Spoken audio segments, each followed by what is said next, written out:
Fire lit the sky above Nightshade Hall, and Elena Voss ran through smoke that stung her eyes and burned her throat.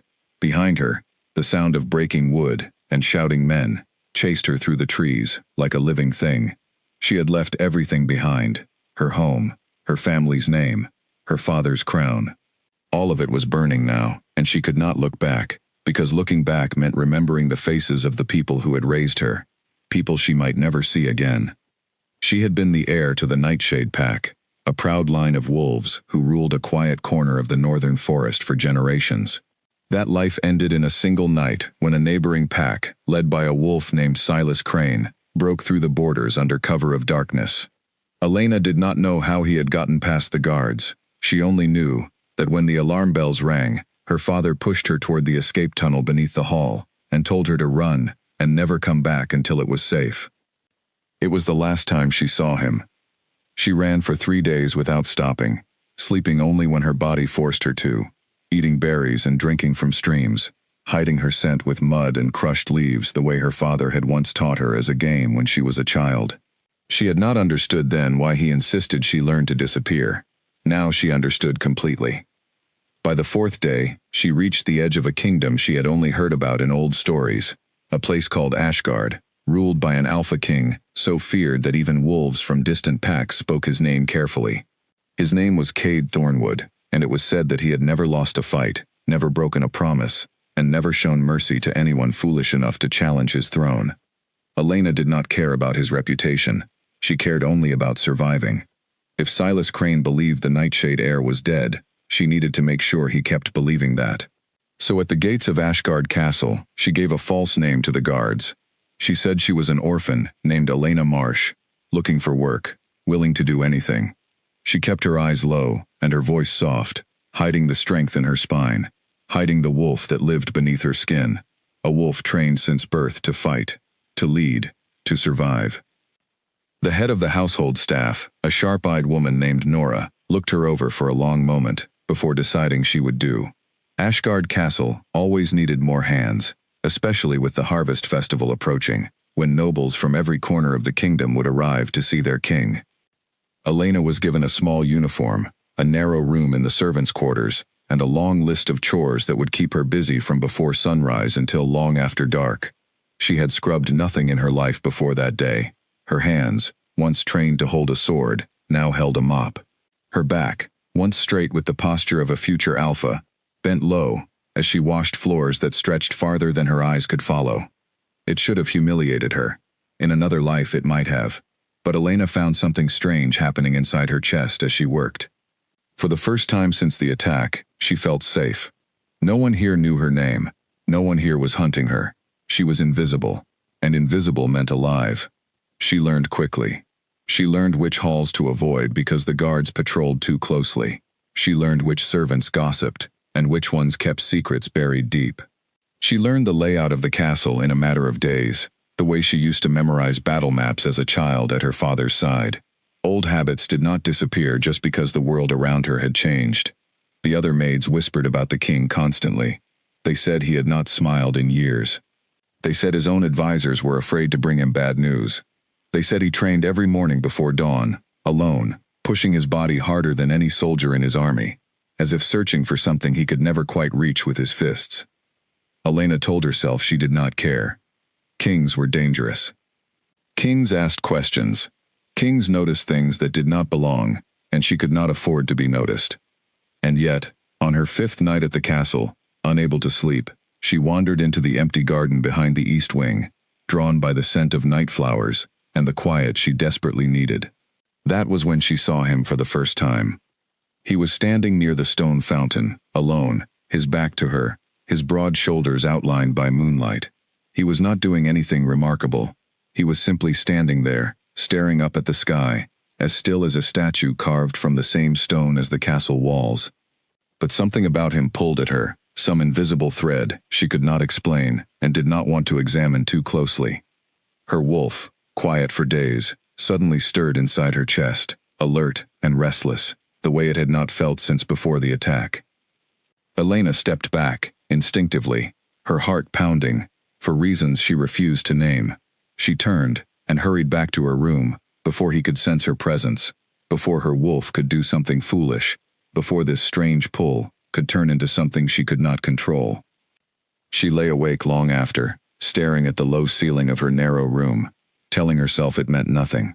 He was simply a king, and she was simply a maid, and that was all either of them could ever be to the other. She had lost her family, her title, her home. She would not lose her disguise as well, not for a stranger in a moonlit garden, no matter how strangely her wolf reacted to him. The following morning brought no rest from her thoughts. Elena rose before the sun, as she did every day now, and joined the line of maids preparing the castle for the day. Nora assigned her to the upper halls, a task usually reserved for more experienced staff, but Elena worked fast and quiet, and quickly earned a small measure of trust. As she polished the wooden railing along the second-floor corridor, she overheard two guards speaking in low voices near the staircase. One of them mentioned a name that made her blood run cold: Silas Crane. She kept her hands moving, her face calm, though every nerve in her body sharpened to catch every word. The guards spoke of rumors, nothing more. Whispers, that Silas Crane's forces were expanding their territory, pushing further south, closer to Ashgard's borders. They spoke of it the way men speak of weather, a minor concern, nothing urgent. To Elena, it was anything but minor. If Silas was expanding south, it meant he was hunting for something, or someone. It meant her hiding place might not stay hidden forever. She finished her work in silence, her mind spinning with old fears she thought she had buried under mop water and scrubbed floors. That night, she barely slept, and when sleep did come, it brought dreams of fire and running feet, and her father's voice telling her to run and never look back. She woke before dawn, gasping, her heart hammering, and found herself once again drawn to the quiet garden behind the east wing, needing the cool air to steady her breathing. She told herself she would not think about the man she had seen there before. She told herself it was simply the safest place to be alone. But when she reached the fountain, she found she was not alone at all. He was there again. This time, he turned before she could slip away, and his eyes, sharp and pale as winter ice, locked onto hers across the moonlit garden. For a moment, neither of them moved.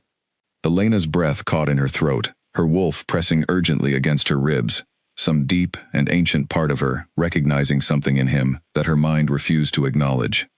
Then he spoke, his voice low and rough, carrying easily across the quiet space between them. He asked what she was doing outside so late.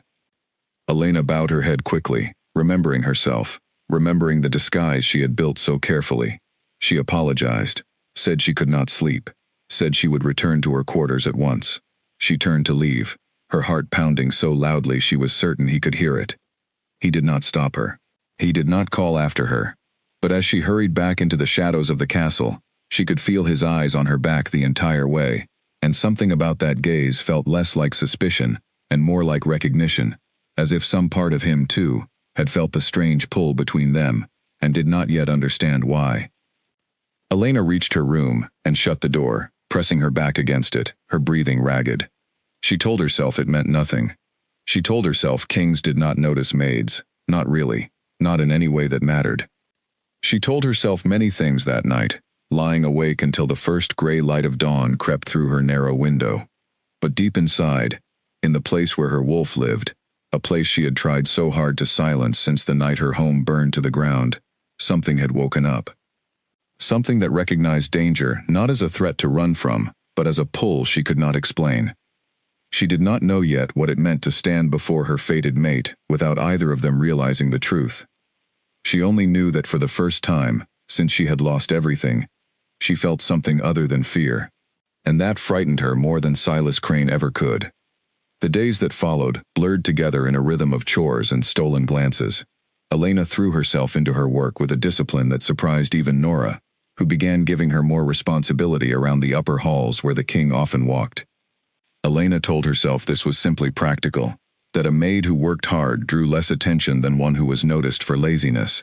She told herself the extra hours near the king's private study had nothing to do with the strange pull she still could not explain. She was wrong, and some quiet part of her already knew it. Cade Thornwood was not an easy man to read. He spoke little, and when he did speak, his words were short and direct, carrying the weight of a man used to being obeyed without question. The servants feared him, not because he was cruel, but because his silence felt heavier than any punishment. Elena watched him from a careful distance, noting the tightness in his shoulders, the way his jaw clenched when his advisors brought him reports from the northern borders, the way his eyes sometimes drifted toward nothing at all, lost in thoughts he shared with no one. She recognized that look. She had seen it in her own father's eyes, in the final months before the attack, the look of a leader, carrying burdens too heavy to name aloud. It made her wolf ache in a way she did not understand, a pull toward comfort she had no right to offer a king who did not know her name, not her real one anyway. One afternoon, while cleaning the library on the castle's third floor, Elena found herself alone with hundreds of old books, their leather spines cracked with age.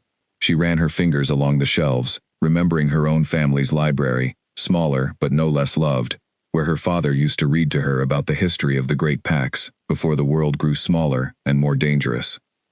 She did not hear him enter. When she turned, Cade was standing near the doorway, watching her with an expression she could not quite name. She startled, nearly dropping the cloth in her hand, and quickly straightened, bowing her head the way she had learned was expected of her. He told her to continue, that he had only come to retrieve a book, and moved past her toward one of the shelves near the window. Elena kept her eyes down, her hands trembling slightly as she resumed dusting a nearby table, painfully aware of his presence just a few steps away. He asked her name, his voice quieter than she expected. She hesitated only a moment before answering with the false name she had given at the gates. Elena Marsh. He repeated it once, softly, as if testing the sound of it, and something in his tone made her chest tighten uncomfortably. He asked how long she had worked in the castle, and she answered honestly, keeping her voice steady, even as her heart raced. He did not ask more questions after that, simply took the book he had come for, and left without another word. But Elena noticed, as he passed her, that he paused for the briefest moment, as if something about her scent, or her presence, or the careful way she avoided his eyes, had caught his attention in a way he could not immediately explain. She stood frozen, long after he left, her hands still clutching the dusting cloth, her mind racing through everything that had just happened. She told herself it was nothing. Kings asked servants questions all the time. It did not mean anything. But that night, lying in her narrow bed, she could not stop thinking about the way he had said her false name, as though testing whether it fit her, as though some part of him already sensed it did not.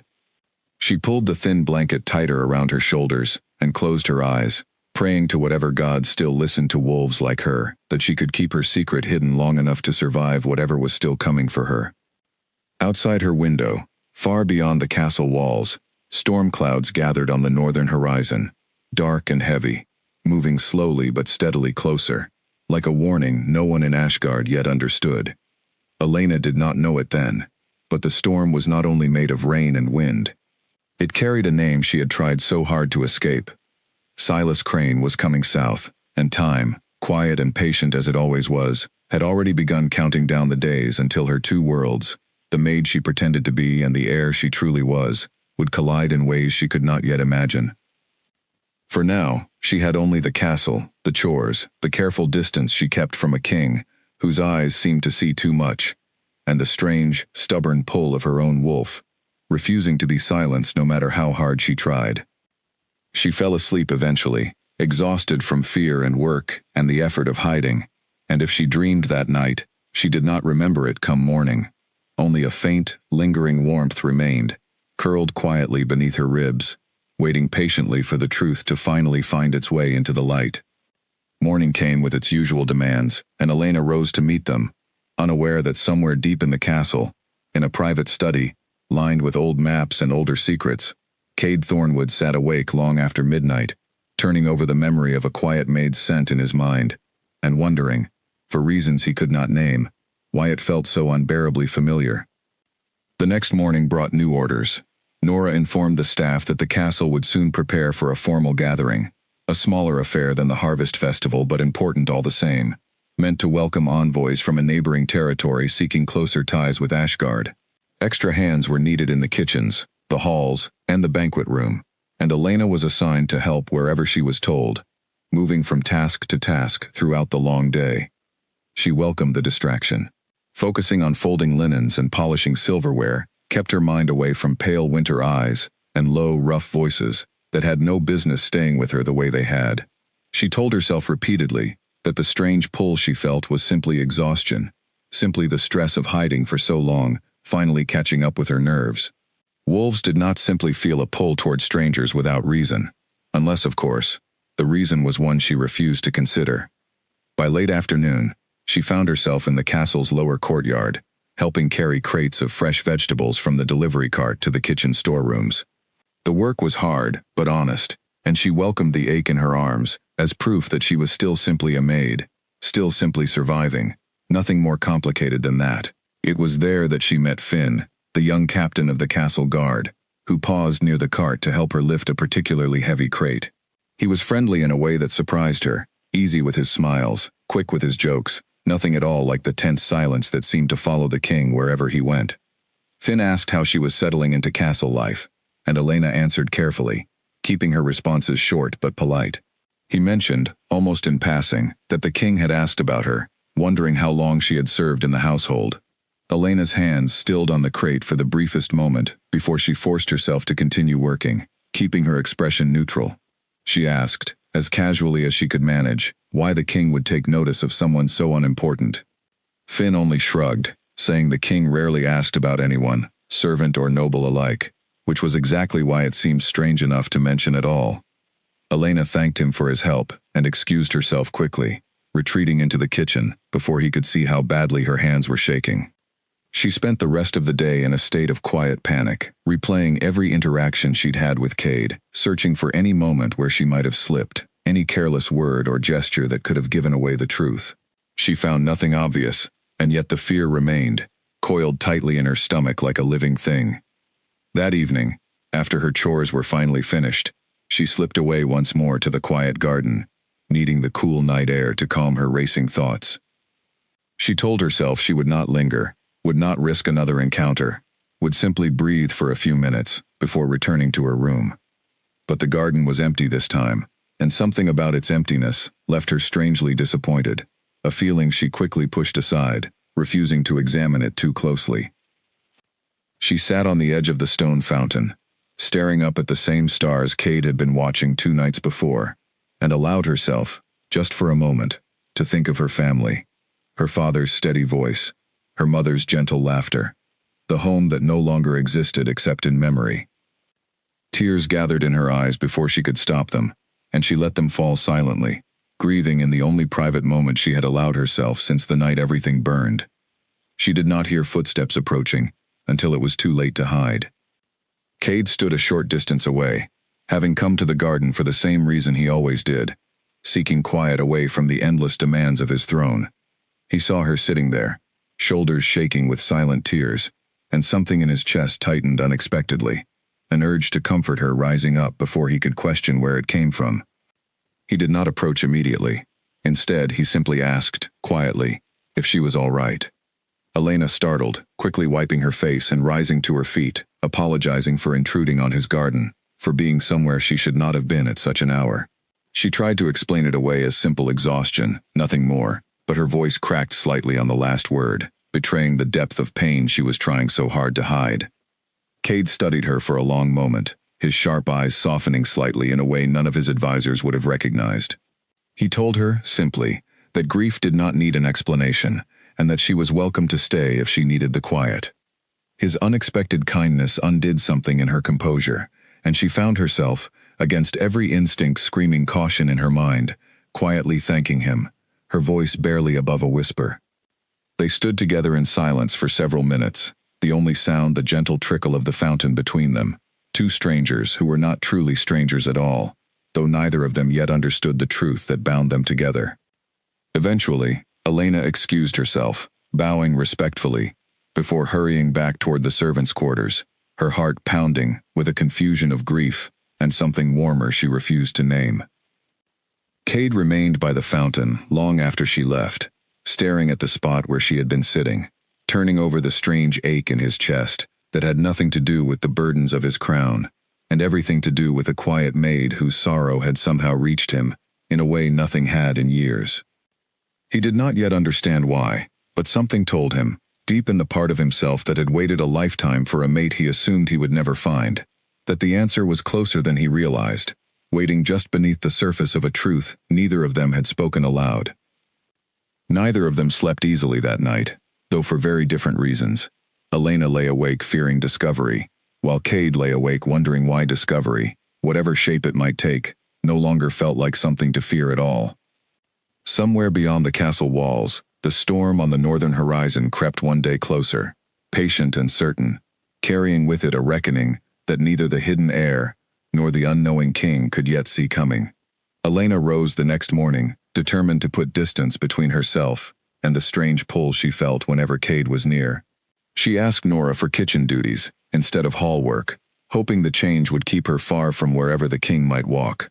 Nora agreed without question, simply grateful for another set of willing hands, as preparations for the envoy's arrival intensified. The kitchen buzzed with activity from dawn until well past dusk. Elena found comfort in the noise and the heat of the ovens, in the constant motion of chopping vegetables and kneading dough, tasks simple enough to keep her hands busy, and her mind, for once, quiet.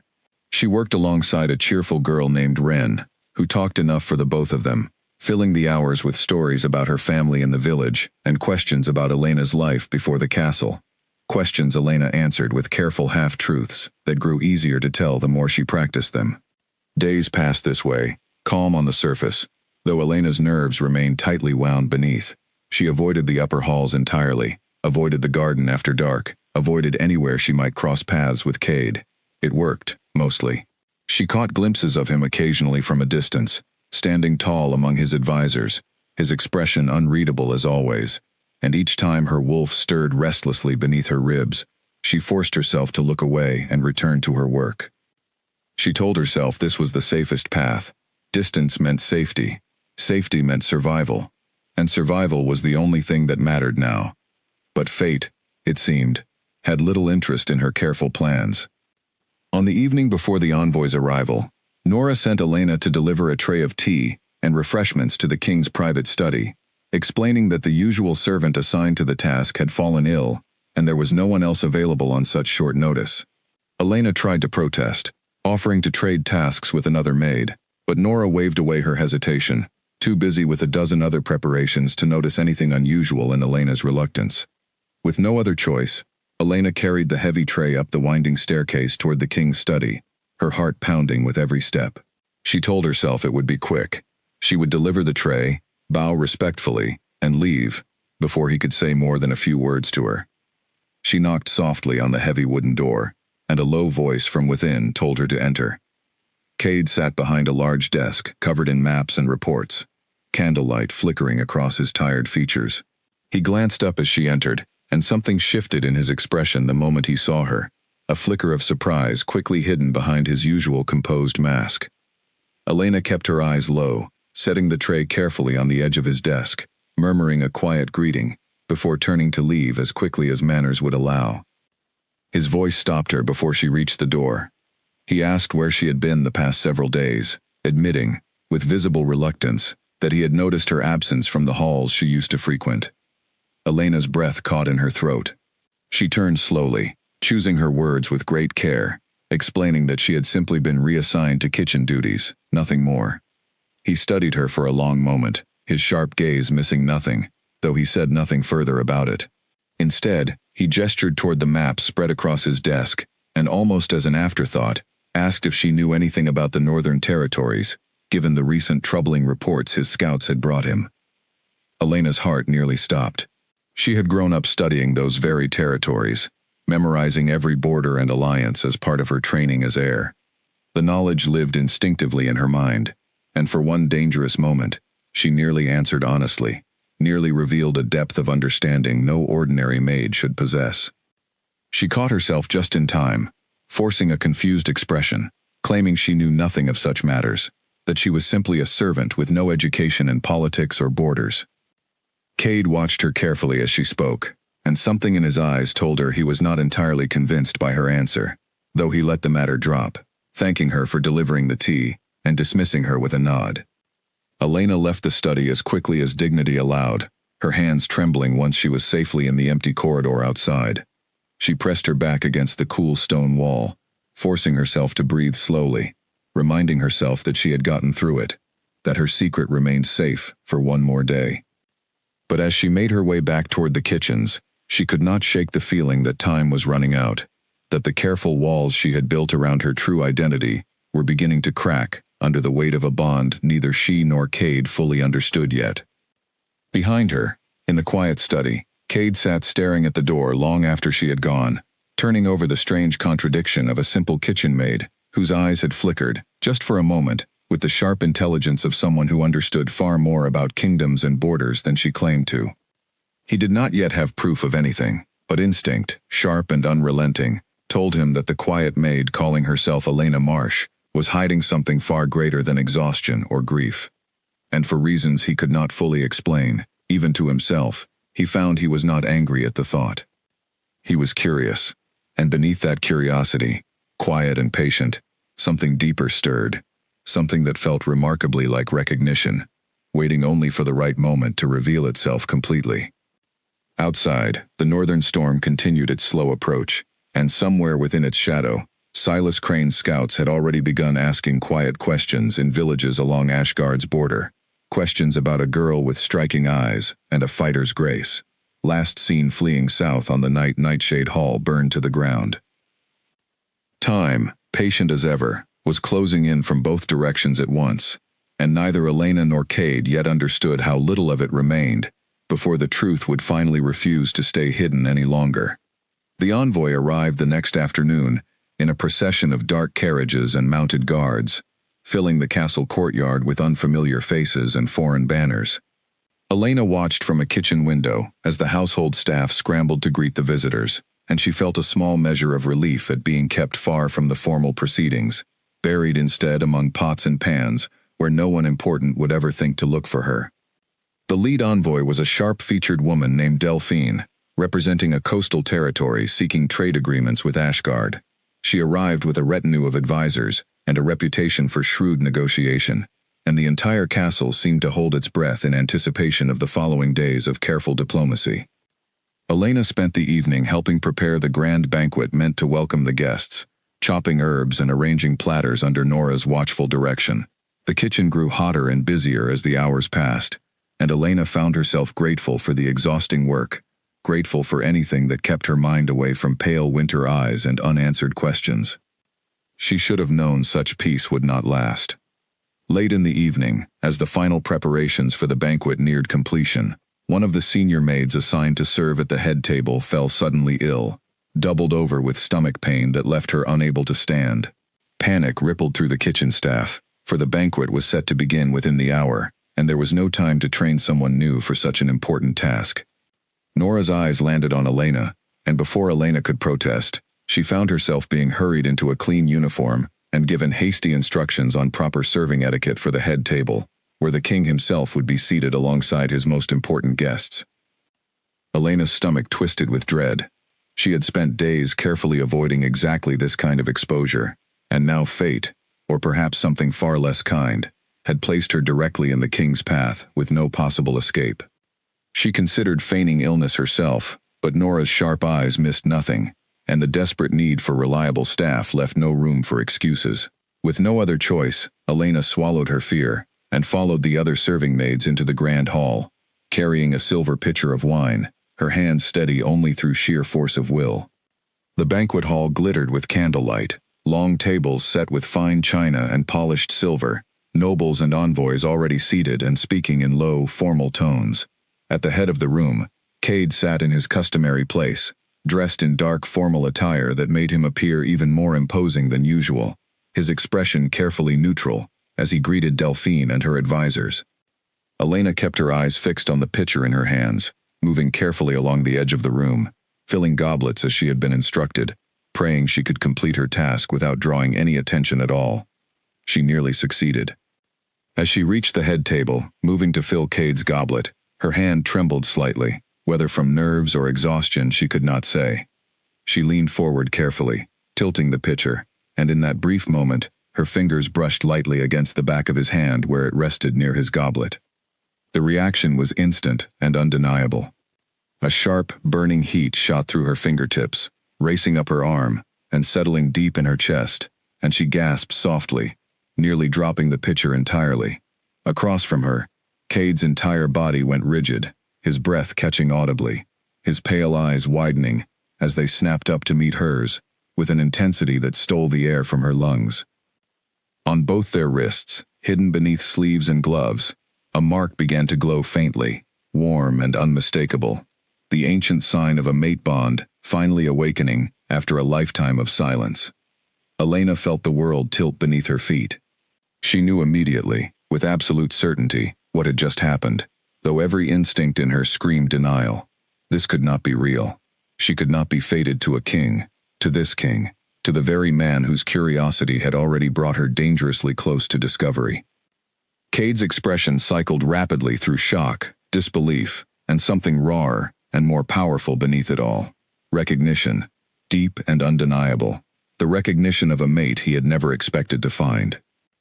For a long, suspended moment, neither of them moved, the entire banquet hall fading into meaningless background noise around them. Then Cade opened his mouth, clearly about to speak, to say something that would surely expose everything Elena had worked so desperately to hide. Panic overtook her before he could utter a single word. She stepped back abruptly, nearly stumbling, murmuring a hasty apology about spilled wine, before turning and hurrying from the hall as quickly as propriety allowed, leaving Cade sitting frozen at the head table, his hand still tingling from where her skin had touched his mind reeling from the impossible truth that had just revealed itself in front of dozens of witnesses who, thankfully, had noticed nothing beyond a clumsy maid and a brief spill. Elena did not stop moving until she reached the empty corridor outside the kitchens, where she pressed her back against the cold stone wall, her chest heaving, her mind spinning in frantic circles. She stared down at her own wrist, watching in horror as the faint golden mark slowly faded back into invisible skin, though the warmth of it lingered stubbornly beneath the surface. This could not be happening. She had lost everything already, her family, her home, her name.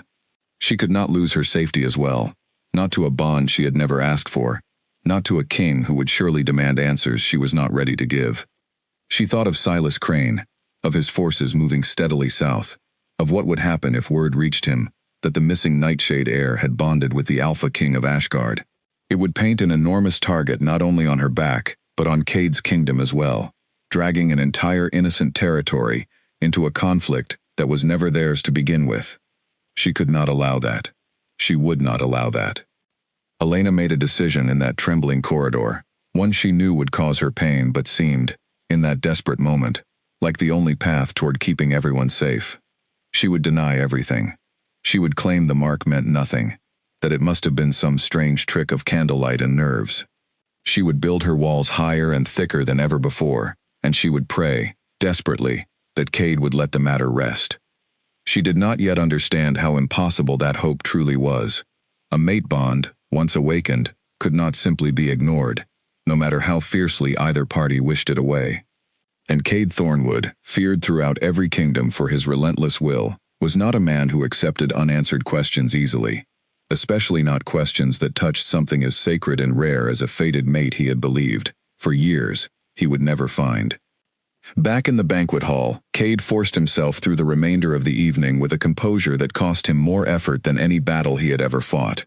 He smiled when diplomacy required it, spoke when negotiation demanded it, and all the while, his mind remained fixed entirely on the quiet maid who had fled the room, whose scent still lingered faintly on the air where she had stood. Elena Marsh, if that was even her real name.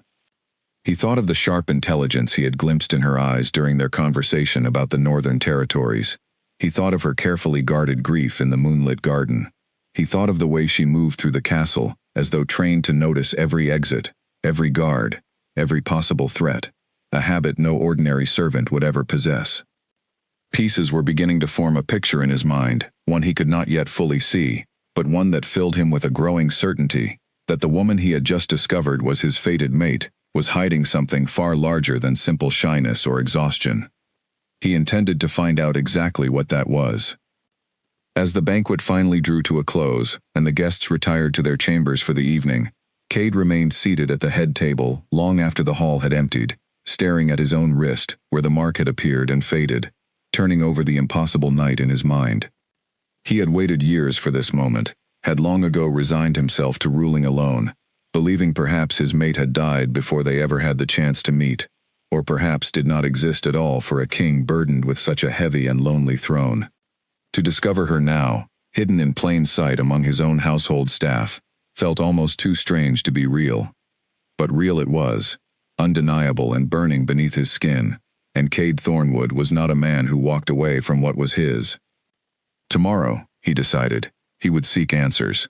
Whatever secrets the quiet maid was hiding, whatever fears drove her to flee his presence so desperately, he intended to understand them fully, and he intended to do so with far more patience and care than his fearsome reputation might suggest. Because whoever she truly was, wherever she had come from, one truth remained unshaken in his heart. She belonged to him, and he to her, and no amount of hiding, on either side, would change what fate itself had already decided. Elena, meanwhile, lay awake once again in her narrow bed, staring at the faint outline of the mark still warm beneath her skin, and felt the careful walls of her disguise beginning to tremble under a weight she was no longer certain she had the strength to hold back much longer. Morning arrived far too quickly for Elena's exhausted mind. She had barely slept, her thoughts circling endlessly between the memory of the burning mark on her wrist and the terror of what discovery would mean, not just for herself, but for the kingdom she had unwillingly bonded herself to overnight. She rose before dawn, dressing quickly, hoping that returning to her usual duties would offer some illusion of normalcy, some fragile sense of control over a situation spiraling further from her grasp with every passing hour. She should have known better than to hope for an easy escape. A young page found her in the kitchen barely an hour after sunrise, informing her, with obvious nervousness, that the king had requested her presence in his private study immediately. Elena's heart dropped into her stomach. Around her, the other kitchen staff exchanged curious glances, clearly wondering why a simple maid had been summoned so urgently by the king himself, though none dared ask aloud. Elena removed her apron with trembling hands, smoothed her hair as best she could, and followed the page through the winding corridors toward the study, each step feeling heavier than the last. She rehearsed her denials silently as she walked, reminding herself of the story she had decided upon the night before. The mark meant nothing. It had been a trick of candlelight and exhaustion. She was simply a maid, nothing more. She did not believe her own lies, and she doubted Cade would either, but it was the only defense she had left. The study door opened before she could knock, revealing Cade standing near the window, his back to her, his posture rigid with barely contained tension. The page retreated quickly, closing the door behind Elena, leaving her alone with the king for the second time in as many days. For a long moment, neither of them spoke. Elena stood near the doorway, her hands clasped tightly in front of her, waiting for whatever judgment was about to fall. When Cade finally turned to face her, his expression was unreadable, though his eyes carried a weight she had not seen there before, something between anger and desperate hope, tangled together in a way that made her chest ache unexpectedly. He asked her directly what had happened between them at the banquet table. Elena forced herself to meet his gaze, though every instinct screamed at her to look away. She answered carefully, her voice steadier than she felt, insisting that she did not know what he meant, that nothing unusual had occurred beyond a simple accident with the wine pitcher. Cade's jaw tightened visibly at her response. He crossed the room slowly, stopping a careful distance away, close enough that she could feel the warmth radiating from him, far enough that propriety remained technically intact. He held out his own wrist, pulling back his sleeve to reveal skin that remained, for now, unmarked, though the memory of the golden glow lingered vividly between them both. He told her, quietly but firmly, that he was not a fool, that he knew exactly what a mate bond felt like even if he had never expected to experience one, and that he refused to accept her denial as truth. Elena's carefully constructed composure began to crack under the weight of his certainty. She took a step back, shaking her head, insisting again that he was mistaken, that whatever he thought he had felt could not possibly involve someone as unimportant as her. Something shifted in Cade's expression at her words, softening slightly, though his voice remained firm. He asked, with surprising gentleness, why she seemed so determined to convince him she meant nothing, when every instinct in his body told him the exact opposite was true. Elena's throat tightened painfully. She wanted, desperately, to tell him everything. The truth pressed against her chest like a physical weight, demanding release, after days of careful silence. But fear held her tongue. Fear of what discovery would bring. Fear of dragging an innocent kingdom into a war that had already destroyed everything she once loved. She forced her voice to remain steady as she repeated her denial one final time, insisting that he was simply mistaken, that perhaps the stress of his position had led him to imagine a connection that did not truly exist. Cade studied her for a long moment, his sharp eyes searching her face for any crack in her composure. Whatever he saw there seemed to convince him, at least for the moment, not to press further, though the tension in his shoulders remained unmistakable. He told her, finally, that he would let the matter rest for now, though his tone made it clear this was far from a permanent surrender. He warned her, not unkindly, that whatever she was hiding, he intended to uncover it eventually, one way or another. Elena bowed quickly, murmuring her thanks, and fled the study before he could change his mind, her heart pounding so violently she feared it might be audible through the heavy wooden door. She spent the rest of the day in a state of nervous exhaustion, moving through her chores mechanically, her mind replaying every word of the conversation, searching for any hint of how much longer she could maintain her careful lies before they finally shattered beyond repair. That evening, seeking the only comfort she had found within the castle walls, Elena made her way once more to the quiet garden, hoping desperately that Cade would not be there, needing a few moments of true solitude to gather the pieces of her unraveling composure. The garden was empty when she arrived, and she allowed herself to breathe a small sigh of relief, settling onto the edge of the stone fountain, staring up at the same stars that had witnessed so much of her fear and grief over the past weeks. She did not notice the young girl approaching, until a small voice spoke softly beside her. The girl, no older than 6 or 7, wandered the garden path alone, clutching a wooden toy horse tightly in one hand.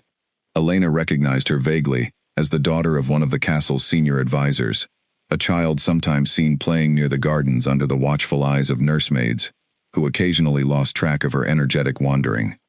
Elena smiled gently, asking the girl, whose name she soon learned was Mira, why she was out so late without her nursemaid nearby. Mira explained cheerfully that she had simply wanted to see the stars, that her nursemaid was surely looking for her by now, though the child seemed entirely unconcerned about the worry she might be causing. Before Elena could suggest walking the girl back toward the castle, a loud crack echoed through the garden, followed by the terrifying groan of old stone shifting under sudden strain. Elena's head snapped upward just in time to see a section of decorative archway above the garden path, weakened by years of weather and neglect, beginning to collapse directly above where Mira stood, frozen in shock. There was no time to think, no time to calculate risk or consider the consequences of revealing herself. Pure instinct took over, the same instinct trained into her since childhood, the instinct of a warrior born to protect. Elena moved faster than any ordinary human possibly could, crossing the distance between herself and the child in the span of a single heartbeat, sweeping Mira up into her arms, and diving clear of the falling stone, just as it crashed down onto the exact spot where the girl had been standing moments before. They landed hard against the garden path, Elena's body curling protectively around the frightened child, shielding her from flying debris and dust. The archway finished its collapse with a final thunderous crash, leaving a cloud of dust settling slowly over the garden. Mira, shaken but unharmed, began to cry softly against Elena's shoulder, and Elena held her close, murmuring soft reassurances, her own heart pounding from adrenaline and the terrifying speed of the near disaster. She did not immediately notice the figure standing at the edge of the garden, having arrived just in time to witness the impossible speed and precision of her movement, a speed and precision that no ordinary maid, no ordinary human at all, should have possessed. Cade stood frozen near the garden entrance, his eyes wide with a mixture of shock and dawning understanding, watching as Elena rose carefully to her feet, still cradling the trembling child protectively against her chest, her own uniform torn and dusty from the fall. He had come to the garden seeking the same quiet solitude Elena often sought, only to witness something that shattered whatever remaining doubt he had managed to hold on to throughout the day. No ordinary maid moved like that. No ordinary human could have crossed that distance in time to save the child from certain harm. Elena finally noticed him standing there, and her stomach dropped with dread as she realized exactly what he must have seen.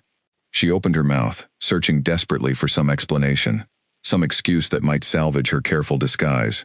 But no words came, her mind blank with panic.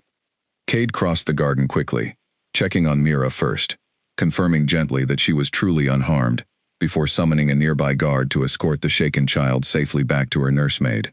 Once Mira was safely away, he turned back to face Elena, his expression a complicated mixture of concern, confusion, and something sharper beneath it all, a piece of the puzzle finally clicking into place.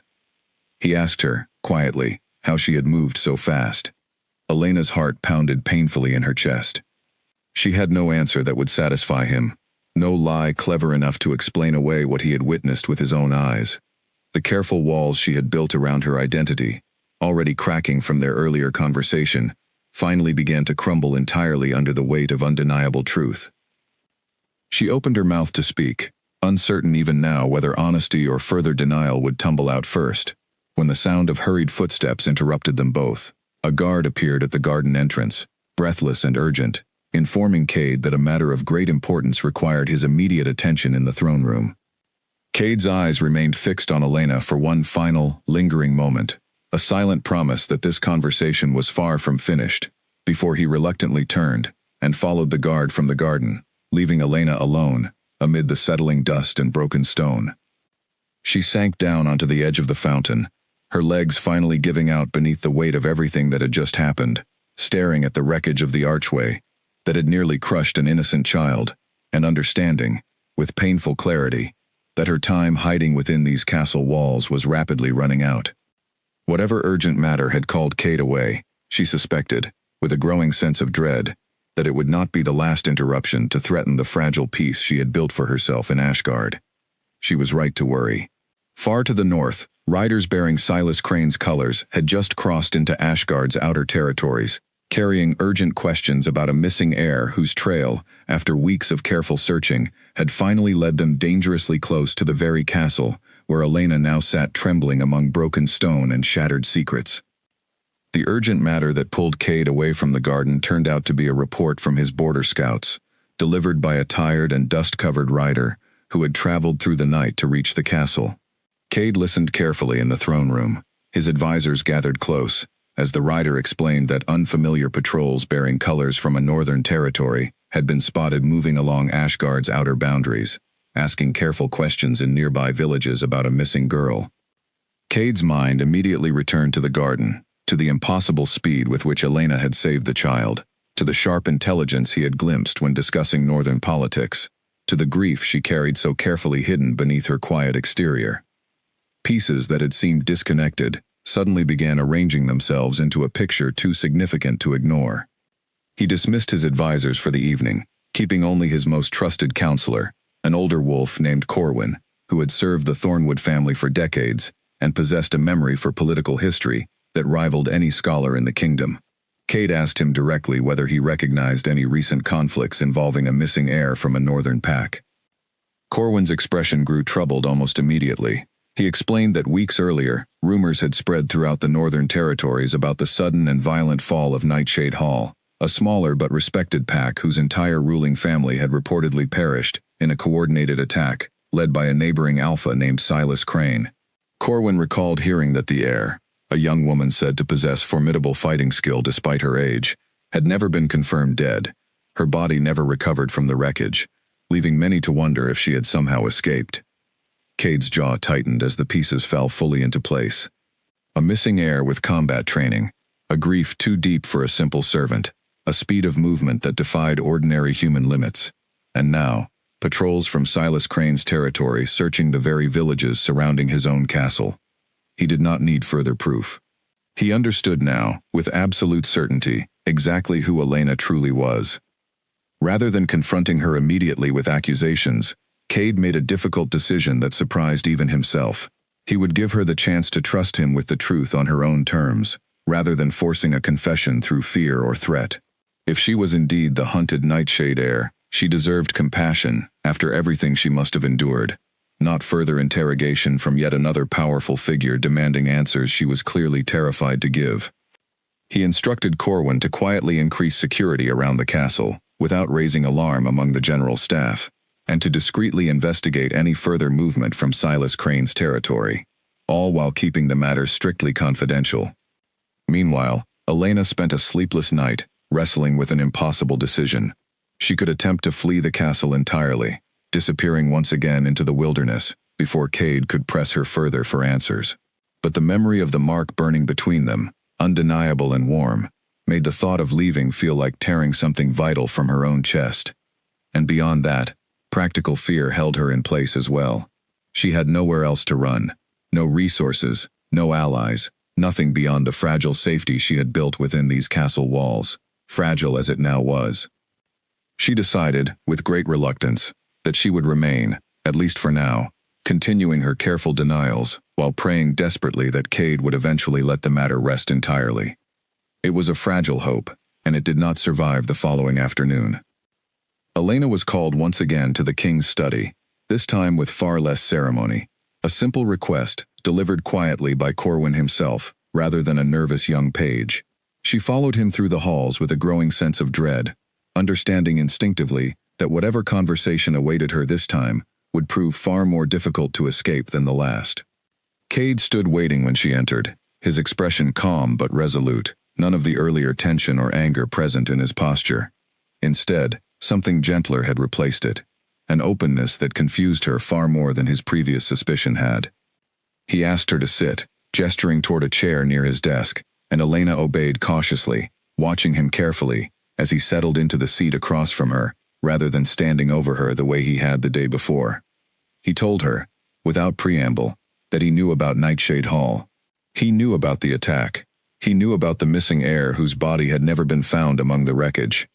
Elena's blood ran cold, her hands gripping the edges of her chair, as the careful walls of her disguise finally began collapsing entirely beyond repair. She opened her mouth to deny it once more, out of pure instinct, but Cade raised a gentle hand, asking her simply to listen before she responded. He explained, quietly and without judgment, that he understood why she had hidden the truth. He understood the terror of losing everything overnight, the desperate need to disappear rather than risk being found by whoever had destroyed her home. He told her that whatever fear had driven her decisions, he did not blame her for them, and he had no intention of exposing her secret to anyone who might use it against her. Tears gathered in Elena's eyes, despite her fierce effort to hold them back.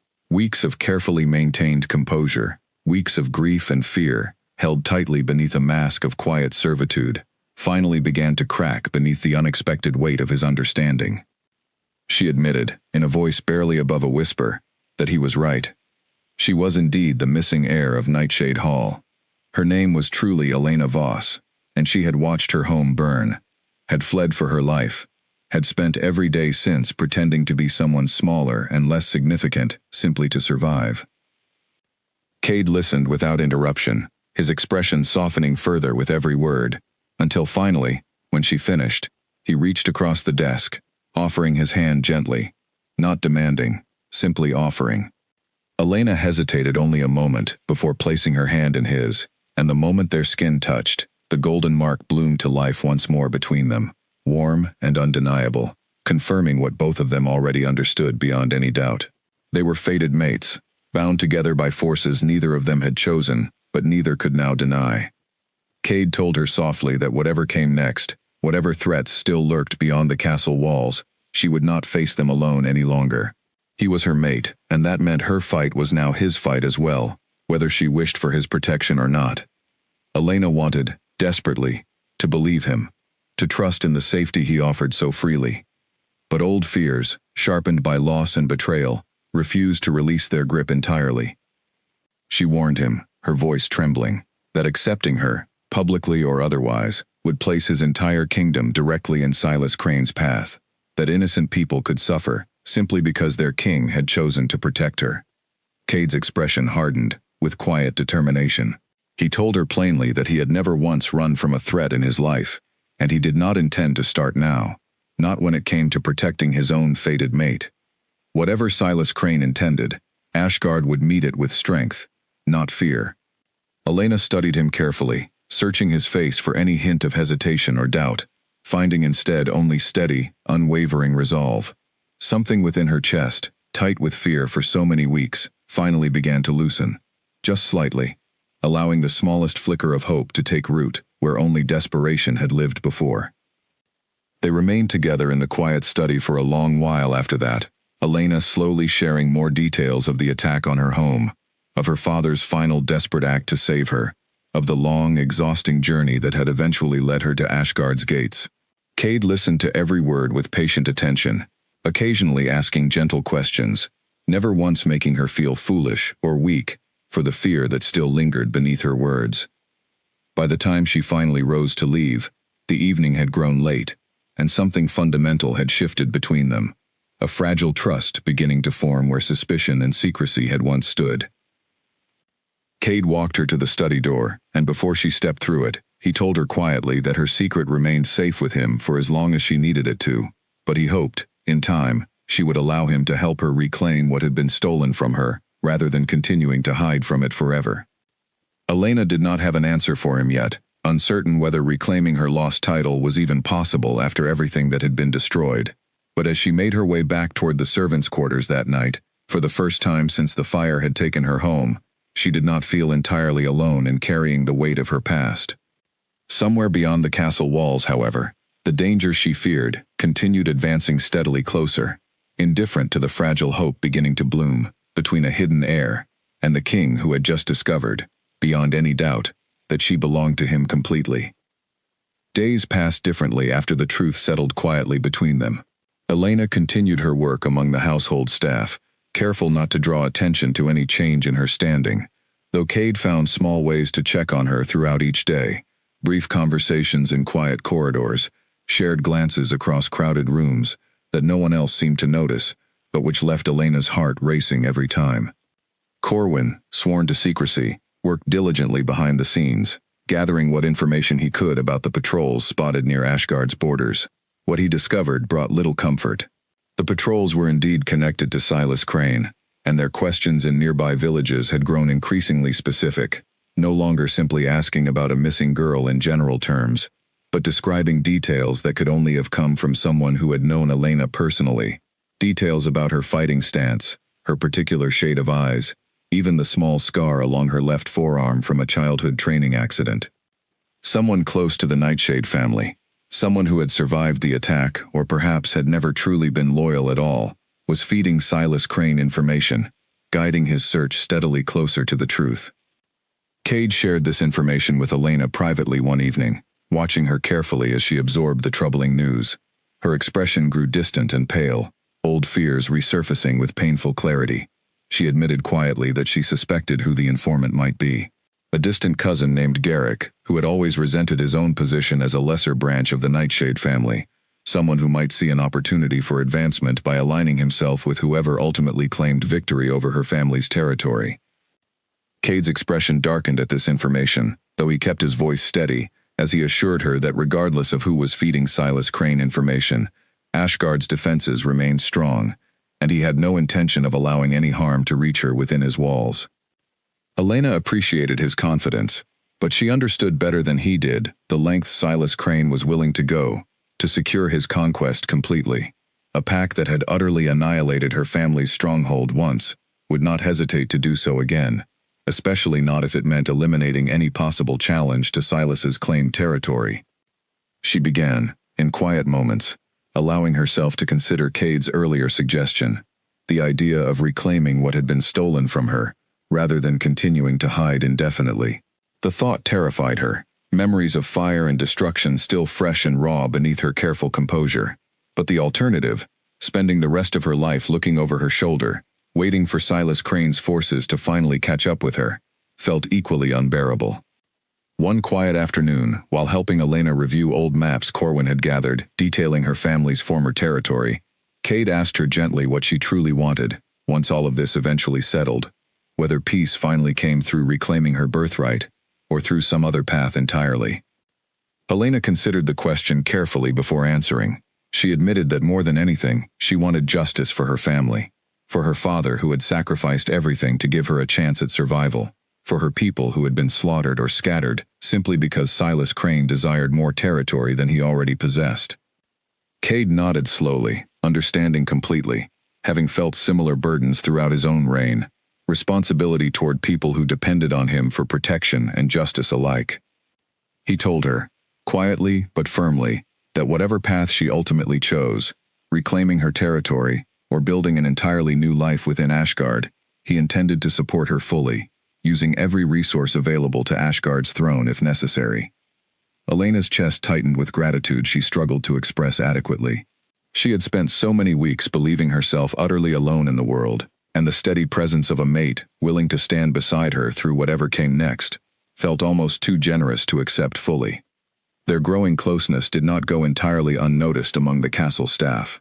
Nora, sharp-eyed as always, began noticing subtle changes in Elena's behavior, the way she sometimes disappeared for private conversations with the king, the careful way certain guards seemed to watch over her with unusual attentiveness. Nora said nothing directly, though her knowing glances occasionally made Elena's cheeks flush with embarrassment. Ren, Elena's cheerful kitchen companion, proved less subtle in her curiosity, teasing Elena gently about the king's apparent interest, though Elena deflected each question with practiced ease, unwilling to risk exposing the truth, even to someone she had grown to consider a friend.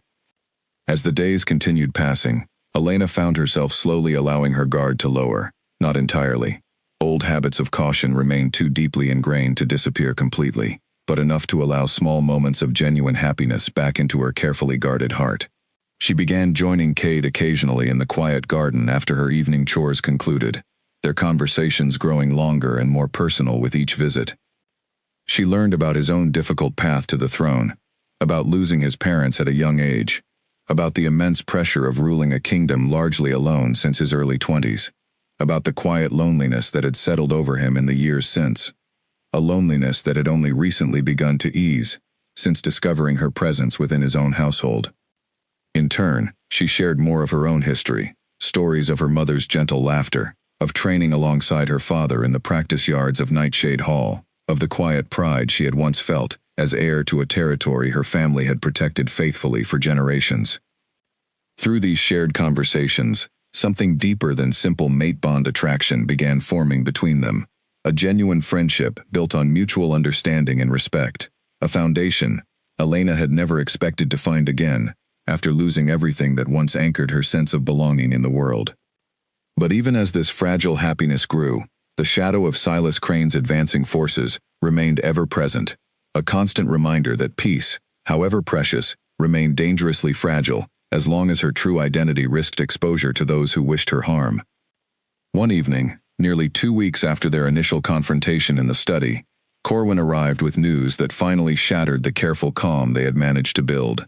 His scouts had confirmed that Silas Crane's forces, no longer content with simply gathering information from a distance, had begun moving a significant portion of his army southward, ostensibly for routine border patrols, though the timing and direction left little doubt about his true intentions. Cade called an urgent meeting with his senior advisors that same night, Elena included despite the obvious risk of revealing her presence to those not yet aware of her true identity. He trusted his closest circle enough to finally bring the matter fully into the open, understanding that hiding the truth any longer would only endanger everyone involved. The advisors listened with visible shock as Cade explained the situation, that the quiet kitchen maid many of them had barely noticed was in fact the missing heir of Nightshade Hall, and further, that she was his own fated mate, bonded to him by a mark neither of them had anticipated nor could deny. Some advisors reacted with concern about the political complications such a revelation might bring, worried about drawing Ashgard directly into a conflict that had originated far beyond their borders. Others, seeing the fierce protectiveness in their king's expression, understood immediately that no amount of political concern would change his determination to protect his mate, regardless of the cost. Cade addressed their worries directly, acknowledging the very real danger Silas Crane's advancing forces represented, but reminding his advisors that Ashgard had never been a kingdom to cower before threats, and he had no intention of beginning such cowardice now, not when it came to protecting someone who was rightfully his to protect. Elena, sitting quietly through the tense discussion, felt an overwhelming mixture of gratitude and guilt watching Cade defend her so fiercely before his own council. She understood the weight of what he was risking, not just his own safety, but the safety of his entire kingdom, all for a bond he had discovered only weeks earlier. When the meeting finally concluded, With plans already forming to strengthen Ashgard's borders and prepare for whatever confrontation might eventually come, Elena found a quiet moment alone with Cade in the now empty council chamber. She asked him softly whether he truly understood what he was risking by choosing to stand beside her so openly. Cade met her gaze steadily, his expression carrying none of the uncertainty she had expected to find there. He told her simply that some things were worth the risk, that he had spent years ruling alone, protecting a kingdom that often felt more like a burden than a home, and that finding her, finally, had reminded him exactly why protecting something precious was always worth whatever cost it demanded. Elena's eyes filled with tears she no longer bothered hiding, and for the first time since the night Nightshade Hall burned to the ground, she allowed herself to fully believe that perhaps, despite everything she had lost, she had finally found somewhere, and someone, worth staying for. Outside the castle walls, unseen and unheard by either of them in that quiet moment, Silas Crane's forces continued their steady march southward, drawing ever closer to a confrontation that would soon test the strength of the bond they had only just begun to build. News of the king's revelation spread quickly through the upper levels of the castle, though careful instructions kept it from reaching the wider staff and the general population for the time being.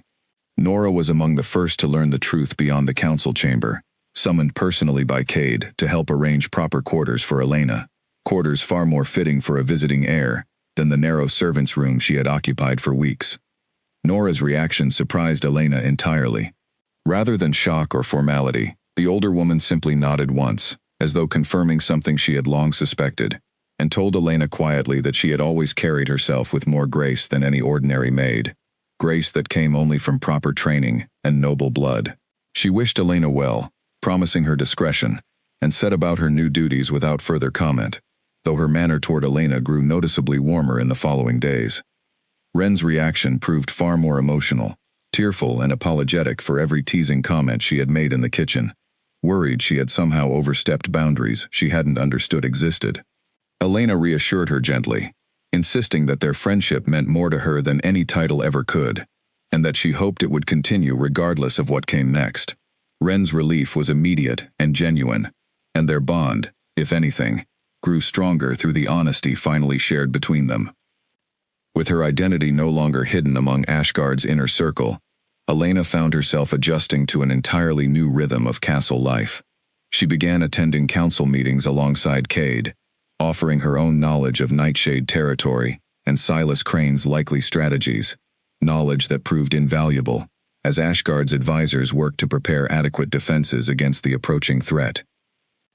She also began, cautiously, resuming physical training she had set aside since fleeing her home, working alongside Finn and other trusted guards in the practice yards each morning, slowly reclaiming the strength and skill that fear in disguise had forced her to suppress for weeks. Cade often joined these sessions when his duties allowed, and Elena discovered, with a mixture of pride and playful competitiveness, that sparring against him proved both an excellent training exercise and an unexpectedly enjoyable way to spend time together.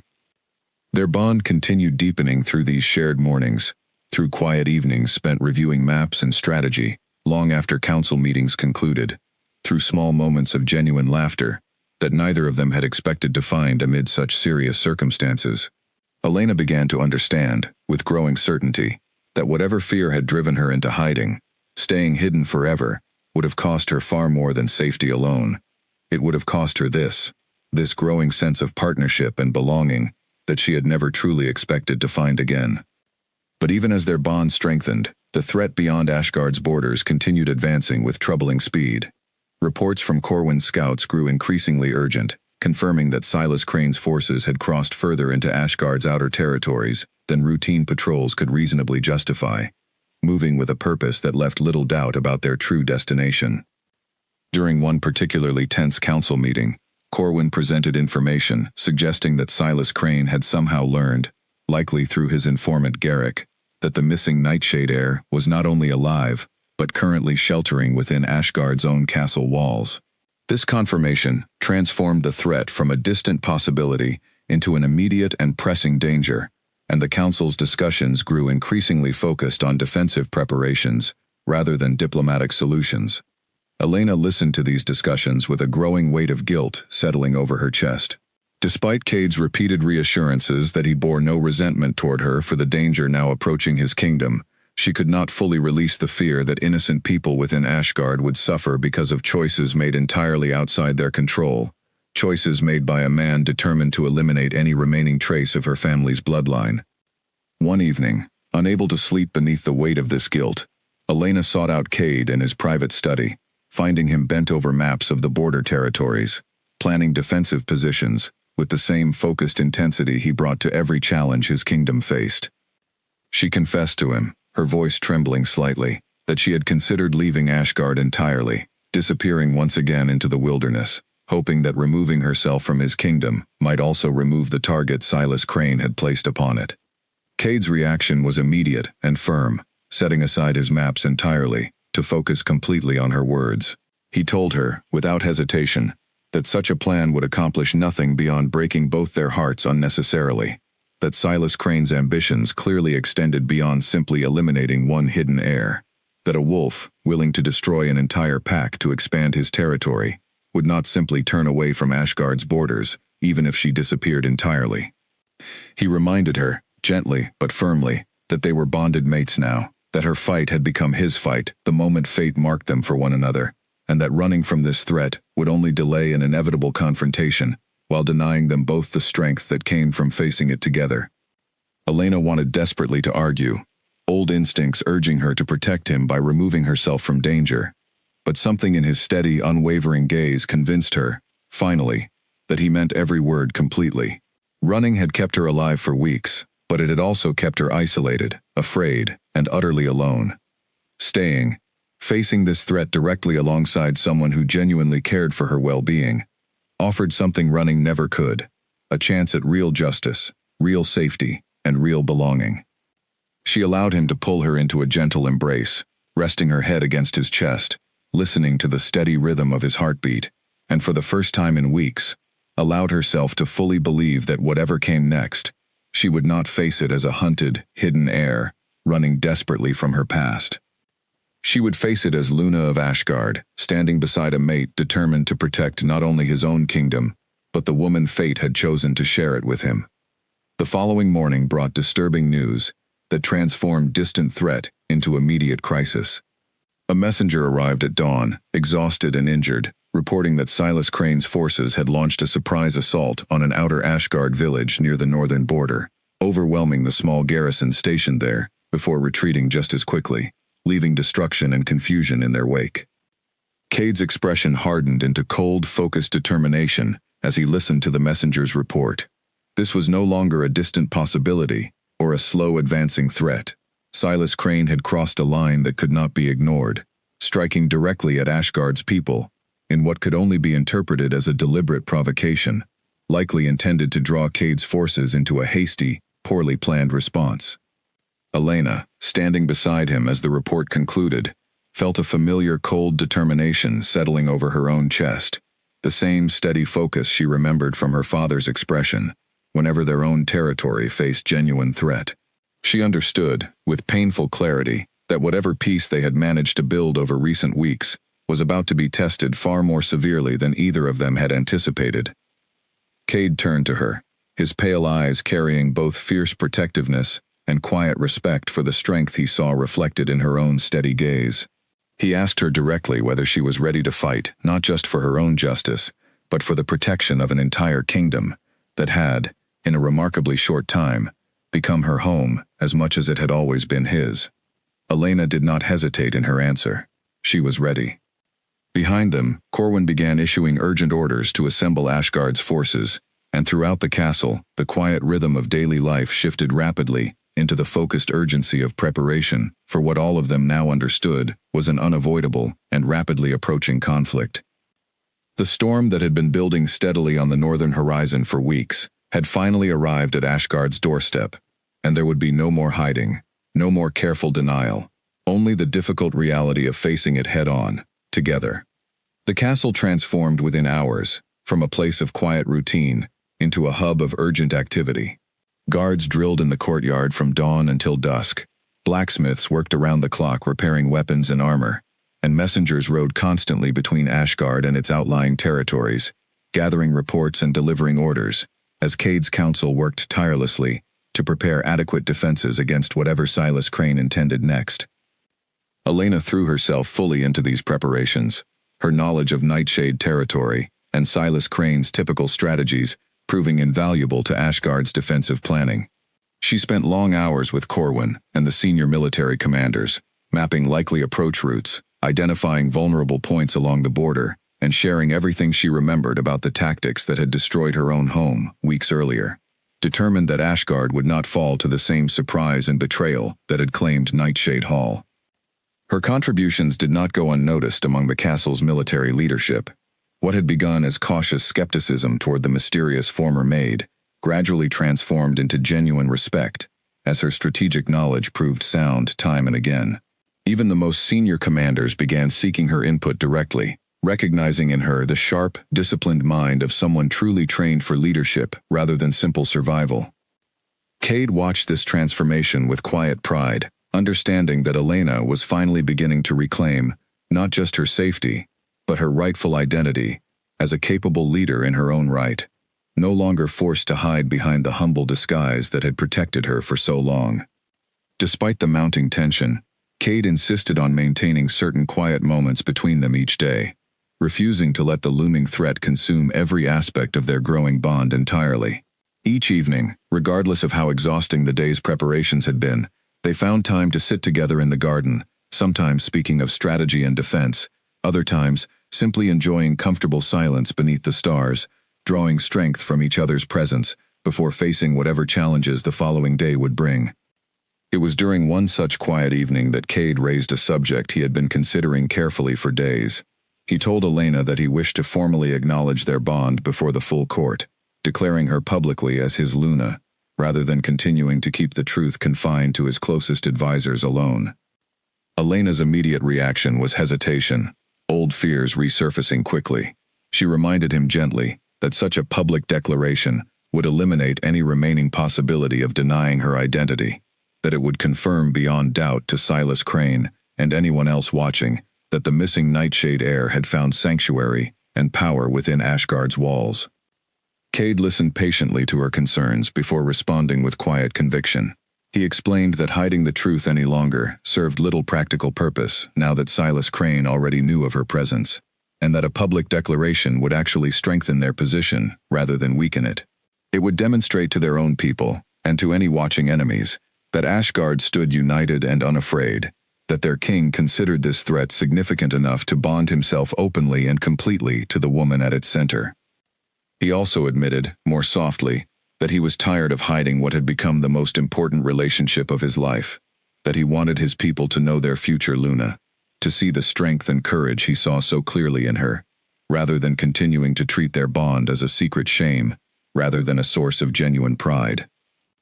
Elena's heart ached at his words, torn between practical fear and a deep, quiet longing to finally stop hiding, after weeks of careful disguise and denial. She thought of her father, of how proud he would have been to see her standing openly beside a mate who respected her strength rather than diminishing it, who sought her counsel rather than dismissing her knowledge simply because of her gender or her circumstances. Slowly, she nodded, agreeing that perhaps the time for hiding had truly passed. If Silas Crane intended to bring war to Ashgard's doorstep regardless of her decision, she would rather face that war standing openly as Luna, fighting alongside her mate with full strength and purpose, than continue cowering behind a disguise that offered little real protection any longer.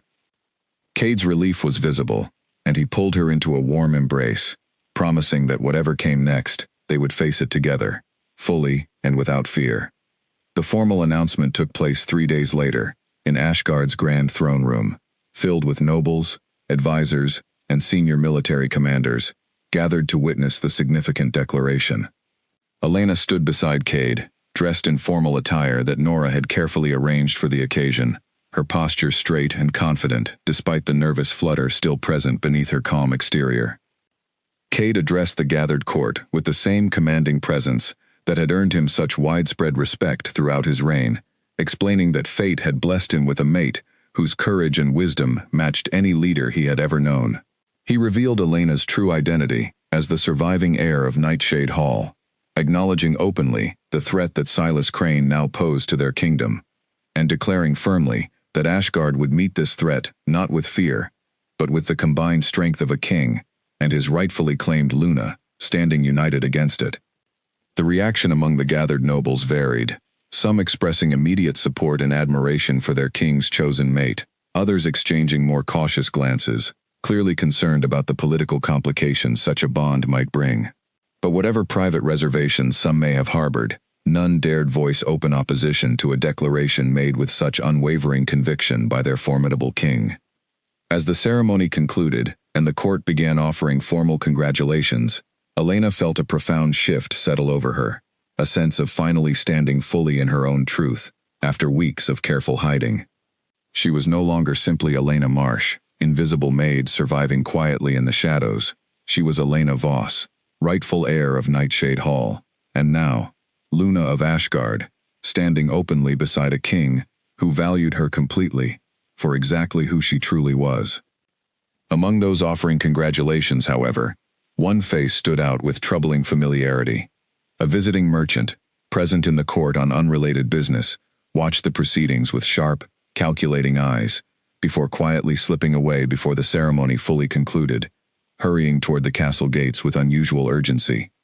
Elena did not notice him among the crowd of well-wishers, too absorbed in the overwhelming relief and joy of finally standing openly beside Cade after so many weeks of fear and hiding. But that unnoticed departure would soon prove more significant than anyone in the celebratory throne room could have anticipated. The merchant, in truth a paid informant loyal to Silas Crane, rode hard through the night, carrying urgent news northward that would soon reach his master's ears, confirmation beyond any remaining doubt that the missing Nightshade heir had not only survived, but had claimed a position of considerable power and protection within a neighboring kingdom's throne. Silas Crane, upon receiving this news 2 days later, felt his careful plans for eliminating any remaining threat to his conquest shift dramatically in scope. What had begun as a search for a single missing heir now demanded a far more significant response, one that would require the full might of his forces if he intended to eliminate the threat before Ashgard's growing strength made such elimination impossible entirely. He began issuing orders that very night, gathering his full military strength, preparing for an assault far more substantial than the small provocative raid his forces had already launched against Ashgard's northern village. If diplomacy and quiet elimination had failed to secure his conquest completely, he would achieve the same result through direct and overwhelming force. Back within Ashgard's walls, unaware of the storm now gathering with renewed intensity beyond their borders, Elena and Cade spent their first evening as publicly acknowledged mates in quiet celebration among their closest advisors and friends. For a few precious hours, the looming threat faded into the background, replaced by genuine joy and hopeful anticipation for the future they were beginning to build together. It was a peace that would prove tragically brief, though neither of them yet understood how quickly the celebration would give way to the true test of everything they had built, a test that would demand every ounce of strength, courage, and unbreakable bond they had managed to forge together in the short but transformative weeks since a hidden heir first disguised herself as an ordinary maid within Ashgard's walls. Word of Silas Crane's full military mobilization reached Ashgard just 5 days after the joyful celebration of Elena's public declaration as Luna. Corwin delivered the grim report personally, interrupting a council meeting with news that scouts had confirmed a force of considerable size marching steadily southward, no longer disguised as routine patrols but openly advancing with clear and unmistakable intent. The celebratory mood that had lingered faintly through the castle in previous days vanished instantly, replaced by the sharp, focused urgency of a kingdom preparing for genuine war. Cade called his full council together immediately, and Elena, now firmly established as Luna, took her rightful place at his side throughout the intense strategic discussions that followed. Reports indicated that Silas Crane's forces significantly outnumbered what Ashgard could muster on short notice, though Ashgard held the considerable advantage of defending familiar territory with strong castle fortifications built over generations specifically to withstand siege. Corwin outlined several defensive strategies, weighing the merits of meeting Silas Crane's forces on open ground against the wisdom of allowing the enemy to exhaust themselves against Ashgard's formidable walls. Elena listened carefully to each proposed strategy, drawing on her own extensive knowledge of Silas Crane's typical tactics from years of growing up as heir to a neighboring territory that had studied his movements carefully, long before the devastating attack on Nightshade Hall. She pointed out, with growing confidence, that Silas Crane favored overwhelming shows of force early in any conflict, relying on fear and intimidation to break enemy morale before battle even truly began, a tactic that had worked devastatingly well against her own smaller, less prepared pack. Ashgard, she argued, possessed something Nightshade Hall had lacked in its final hours: adequate warning and time to prepare thorough defenses. If they could resist the initial shock of Silas Crane's advance without breaking, his forces would eventually be forced into a prolonged siege that favored Ashgard's superior fortifications and supply lines. Cade listened to her analysis with evident respect, incorporating her insights directly into the defensive strategy taking shape. Additional reinforcements were called in from Ashgard's outlying territories. Stores of food and supplies were secured within the castle walls, and every able-bodied fighter within the kingdom began intensive preparation for the confrontation that now seemed unavoidable. Throughout these tense days of preparation, Elena found herself drawing on skills and knowledge she had not fully utilized since before the attack on her own home. She trained relentlessly alongside Ashgard's soldiers, her natural talent and rigorous childhood training quickly earning genuine respect among even the most skeptical veteran fighters. She also worked closely with Cade late into each night, refining battle strategies and contingency plans, their partnership growing stronger through shared purpose and mutual respect. Despite the mounting pressure, their bond continued deepening in quiet, meaningful ways. Cade often paused during exhausting strategy sessions simply to look at her, a soft expression crossing his otherwise composed features, silent acknowledgement of how remarkable he found her strength and resilience, even amid such daunting circumstances. Elena, in turn, found herself drawing genuine comfort and confidence from his steady presence, understanding more clearly with each passing day exactly how fortunate she had been, that fate had led her to Ashgard's gates, rather than anywhere else in her desperate flight from danger. 3 days before Silas Crane's forces were expected to reach Ashgard's borders, based on their current pace of advance, Cade insisted on a private conversation with Elena, away from the constant demands of council meetings and military preparation. He led her to the same quiet garden, where their bond had first awakened weeks earlier, though the peaceful setting now felt weighted with far greater significance, given everything that had unfolded since. He told her, quietly and with unusual vulnerability, that he needed her to understand something important before whatever chaos the coming battle might bring. He explained that meeting her had changed him fundamentally, that he had spent years believing his fated mate did not exist, resigning himself to ruling alone without the deep partnership so many others found through such bonds. Finding her, discovering the depth of courage and intelligence and quiet strength she carried despite everything she had endured, had given him something he had never expected to find: genuine hope for a future filled with partnership rather than isolated duty. Elena felt tears gathering in her eyes as she listened to his heartfelt words, understanding completely the depth of emotion behind them, having felt many of the same overwhelming realizations herself throughout their weeks together. She admitted, in turn, that she had arrived at Ashgard's gates expecting nothing beyond temporary survival, never imagining she would find not just safety, but genuine belonging, respect and love, in a place she had chosen almost entirely at random in her desperate flight from destruction. They stood together beneath the same stars that had witnessed so many quiet moments between them, and Cade, in a gesture that surprised even himself with its spontaneity, asked Elena formally whether she would consider making their bond complete beyond the mate mark alone, whether she would agree to become his wife as well as his Luna, joining their lives fully together, regardless of whatever uncertainty the coming battle might bring.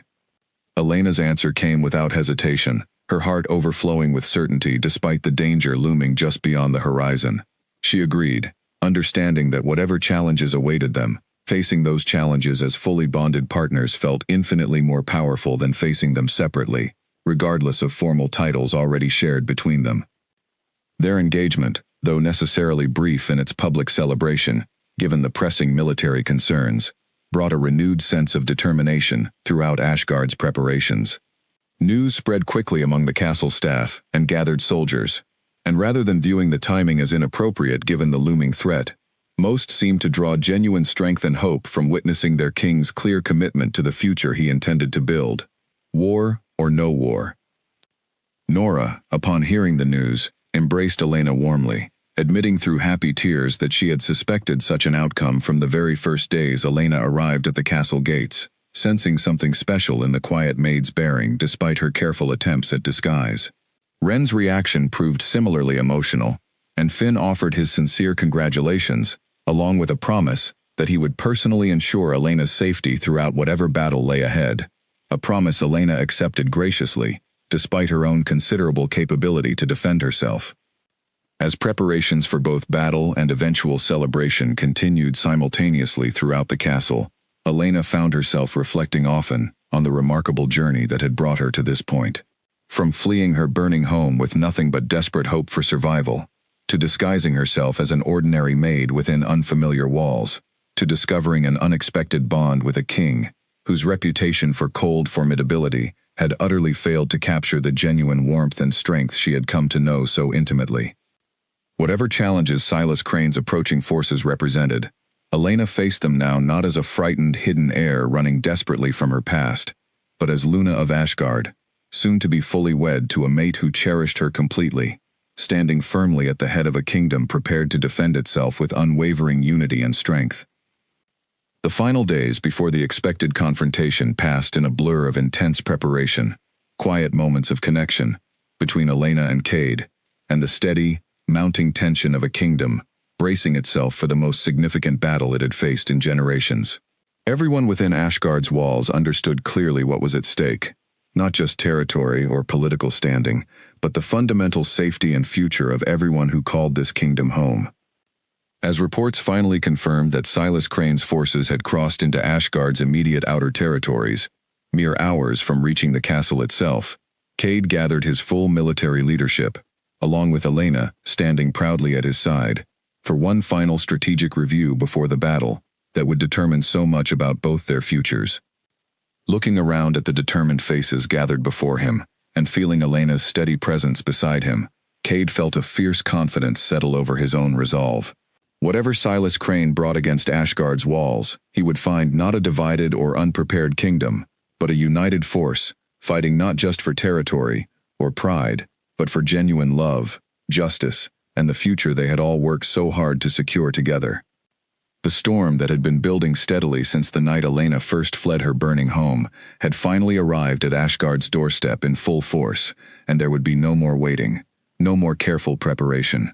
Only the difficult, decisive test of everything they had built together in the weeks since fate had brought a hidden heir and an unknowing king together within the same castle walls. The horns sounded at first light, echoing across Ashgard's outer walls as sentries spotted the first dark lines of Silas Crane's approaching army, cresting the distant hills. Within moments, the entire castle erupted into organized, purposeful motion. Soldiers taking their assigned positions along the fortified walls, archers climbing to elevated platforms, and the gates being secured with heavy reinforced beams that had been prepared specifically for this moment. Elena stood atop the main gatehouse beside Cade, both of them dressed in battle-ready gear, watching the approaching force grow steadily larger and more distinct as it crossed the open plain toward Ashgard's walls. The sheer scale of Silas Crane's army sent a cold shiver through her despite her extensive training and preparation, memories of Nightshade Hall's destruction rising unbidden in her mind. Cade sensed her tension immediately, reaching out to grip her hand firmly, grounding her with the steady warmth of the mate bond between them. He reminded her quietly that Ashgard's walls had never fallen in the kingdom's long history, that their preparations had been thorough and their defenses carefully considered, and that whatever fear the sight of that approaching army stirred within her, she did not face it alone this time.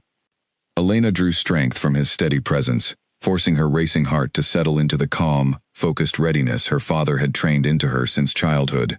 She was no longer the frightened girl fleeing through burning forests with nothing but desperate hope for survival. She was Luna of Ashgard, trained warrior and rightful heir, standing beside her mate to defend not just her own life, but an entire kingdom that had welcomed her when she had nothing left to offer beyond quiet servitude and careful secrets. Silas Crane's forces halted a considerable distance from Ashgard's walls, and after a tense pause, A small delegation rode forward under a banner requesting parley. Cade agreed to hear their terms, though he made clear to his assembled commanders that he held little expectation of genuine diplomatic resolution, given everything Silas Crane had already done in pursuit of his ambitions. The delegation's spokesman, speaking on Silas Crane's behalf, since the Alpha himself remained safely behind his own lines, delivered a demand that surprised no one gathered on Ashgard's walls. Silas Crane sought the surrender of the Nightshade heir, claiming her as rightful property of his conquered territory, promising that Ashgard would remain untouched if this single demand was met without further resistance. Elena felt her jaw tighten at the audacity of the demand, the casual assumption that she could simply be handed over like property, despite everything Silas Crane's forces had already done to destroy her family and home. Beside her, Cade's expression hardened into cold, unwavering resolve as he stepped forward to deliver Ashgard's response personally. He declared, his voice carrying clearly across the distance to the waiting delegation, that Elena Voss was no longer simply the Nightshade heir alone. She was his fated mate, formally declared Luna of Ashgard before his entire court, and any claim Silas Crane believed he held over her had been rendered entirely void the moment fate itself had bound her to Ashgard's throne. Ashgard, he continued firmly, would not surrender its Luna to a warlord whose only claim to territory came through betrayal and slaughter of innocent people. The delegation retreated quickly, delivering Cade's unequivocal refusal back to their waiting commander, and within the hour, the first wave of Silas Crane's assault began, arrows and catapult fire raining down against Ashgard's outer defenses as his forces pressed forward with the same overwhelming aggression that had proven so devastating against Nightshade Hall's smaller, less prepared garrison. But Ashgard's defenses, unlike her former home's tragically insufficient preparations, held firm under the initial assault. Archers along the walls returned fire with devastating accuracy, and the reinforced gates withstood the early attempts to breach them, forcing Silas Crane's frustrated commanders to reconsider their initial strategy of quick, overwhelming victory. Throughout the long, brutal hours that followed, Elena fought alongside Cade and Ashgard's defenders with a fierce determination that quickly earned the respect and admiration of even the most skeptical soldiers who had initially doubted the capability of their newly declared Luna.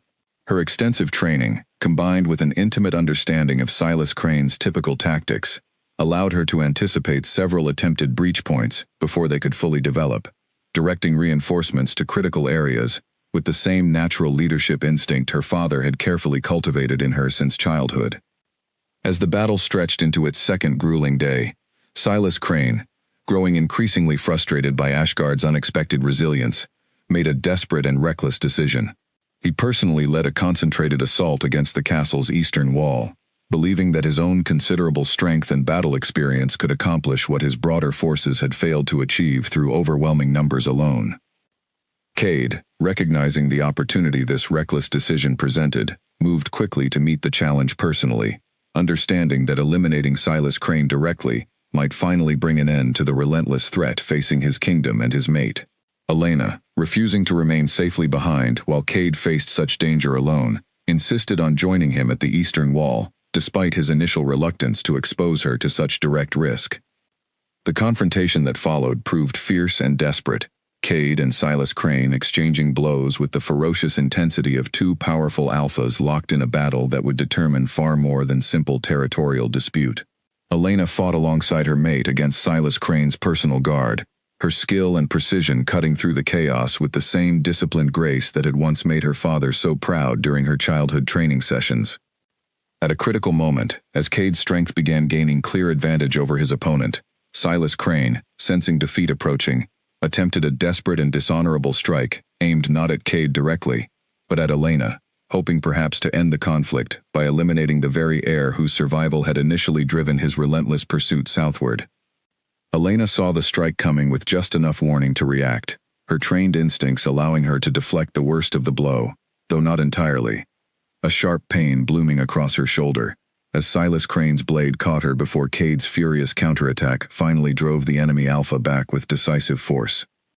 Rage, fierce and protective, surged through Cade at witnessing his mate wounded before his eyes, and the fight that followed left little doubt about its ultimate outcome.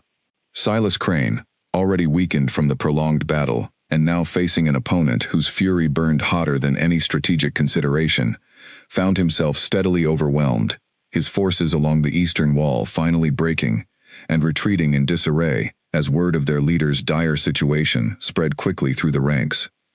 The confrontation ended with Silas Crane's forces in full retreat, their leader wounded and disgraced, forced to withdraw entirely from Ashgard's territory, rather than risk further losses against defenses that had proven far stronger than his initial assessment had predicted. As the battle finally drew to its exhausted close, Cade rushed immediately to Elena's side, his earlier fury transforming instantly into desperate concern as he examined the wound along her shoulder, relief flooding through him as he confirmed it was painful, but not life-threatening. Elena, despite the sharp pain radiating through her arm, felt an overwhelming sense of triumph and relief settle over her exhausted body. The threat that had haunted her since the night her home burned to the ground had finally been decisively defeated, not through hiding or fleeing, but through standing firm alongside a mate whose unwavering support had given her the strength to finally reclaim the justice she had feared she would never find. As healers arrived to tend to her wound and to the many others injured throughout the fierce battle, Elena looked out across Ashgard's battered but ultimately triumphant walls, understanding with profound clarity that whatever challenges still lay ahead in rebuilding and recovery, the darkest chapter of her difficult journey had finally, truly come to its end. Cade remained close beside her throughout the healer's careful treatment, his hand never leaving hers, silent testament to the unbreakable bond that had carried them both through the most dangerous trial either of them had ever faced. Whatever future awaited them now, they would build it together, no longer as a hidden heir and an unknowing king, but as equal partners who had proven, beyond any doubt, the true strength of the fate that had bound them together from the very beginning. The weeks following the battle brought a season of healing and rebuilding throughout Ashgard, as the kingdom slowly recovered from the fierce conflict that had tested its defenses and its people so severely. Elena's shoulder healed steadily under the careful attention of the castle healers, the physical wound fading into a small scar that she would carry as quiet testament to the battle that had finally secured her freedom from the threat that had haunted her for so long. News of Silas Crane's decisive defeat spread quickly beyond Ashgard's borders, reaching the scattered remnants of Elena's former people, who had survived the original attack on Nightshade Hall by fleeing into hiding throughout the northern territories. Slowly, cautiously, small groups began making their way toward Ashgard, having heard that their rightful heir had not only survived, but had found powerful allies willing to help her reclaim what had been stolen from her family. Elena welcomed each returning group with genuine emotion, recognizing familiar faces among the survivors, sharing tearful reunions with people she had feared she might never see again. Cade supported her fully throughout this process, offering temporary shelter and resources within Ashgard's own territory, while plans slowly began forming to eventually help Elena reclaim and rebuild her family's former lands, now that Silas Crane's forces had retreated in defeat and disgrace. Garrick, the distant cousin whose betrayal had fed crucial information to Silas Crane throughout his search, was eventually located among the scattered remnants of the enemy Alpha's own diminished territory, having fled there himself once his treachery became known, among the few remaining loyal Nightshade survivors. Elena, upon learning of his capture, chose not vengeance but a measured justice, ensuring he faced appropriate consequences for his betrayal, while ultimately deciding that continuing to dwell on his treachery would only prolong pain that she was finally ready to release entirely. As the immediate crisis of rebuilding and resettlement gradually stabilized into manageable, ongoing work, attention throughout Ashgard turned toward a celebration long anticipated, but repeatedly delayed by the urgent demands of war and its aftermath. Cade and Elena's wedding, postponed during the tense weeks of battle preparation and subsequent recovery, was finally scheduled for a bright, clear day as autumn settled gently over Ashgard's territory. The preparations for the ceremony brought a renewed sense of joy and hope throughout the castle, a welcome contrast to the tension and fear that had dominated recent months. Nora threw herself into organizing every detail with meticulous care, determined that Elena's wedding day would reflect the genuine happiness and triumph the young Luna so thoroughly deserved, after everything she had endured. Ren assisted eagerly, her cheerful energy infectious throughout the busy preparations, while Finn organized an honor guard from among the soldiers who had fought so bravely alongside their king and Luna during the recent conflict.